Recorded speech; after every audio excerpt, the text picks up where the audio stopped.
I've been an ice fisherman for over 8 years, and one of my favorite things about ice fishing is I can fish a whole entire lake without needing any kind of boat, kayak, or canoe. I can just walk around and fish wherever I'd like. Today we're at Ravine Regional Park in Cottage Grove, and this lake has walleye, perch, bluegill, sunnies, largemouth, smallmouth, crappie, and more. If you're wondering what kind of fish are in which lake, I'd go to DNR Lake Finder, and they will tell you every single lake species, name, and when they were stocked.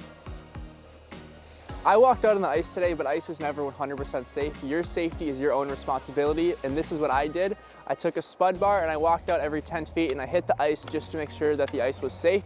You never know what the variables are. If there's snow on top of the lake, it can prevent the lake from freezing, along with warm rain or any warm water can melt the ice. So even if you see people out on the ice, it doesn't mean it is 100% safe.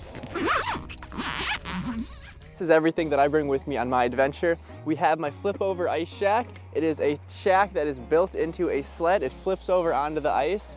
And then with that, I have my rod case, which holds my rods and all my tackle. We have a drill there for drilling the holes. We've got a bait bucket, holds all my bait, a heater so I can stay warm, a fish finder, and live scope for finding the fish. The first thing I'm gonna do is I'm gonna drill a hole. I'm using a StrikeMaster Light Flight with a drill. There's a lot of different augers you can get from gas to electric, but this is as simple as just taking my drill and throwing it on auger.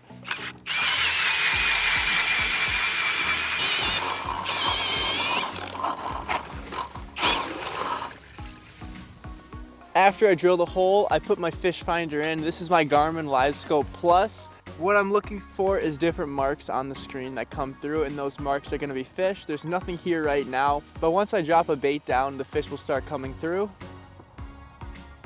I've got an ultralight rod with an ultralight reel. We have got a crappie minnow on, and we're gonna send it down and try to catch some fish here. We're fishing in 15.5 feet of water, so we're gonna get right down to the bottom. It's live bait, so I don't really do too much with it.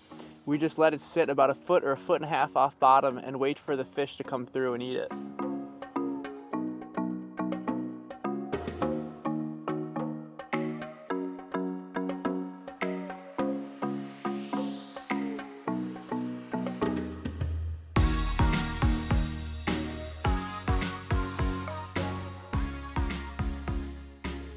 When I go out, I typically like to spend a couple hours outside fishing. You're not gonna catch fish every single time you go out. That's why they call it fishing and not catching. But if you're not catching fish, I'd recommend moving around. Try new holes every 30 minutes until you find fish, because if you move around a lot, you have a lot higher chance of catching fish.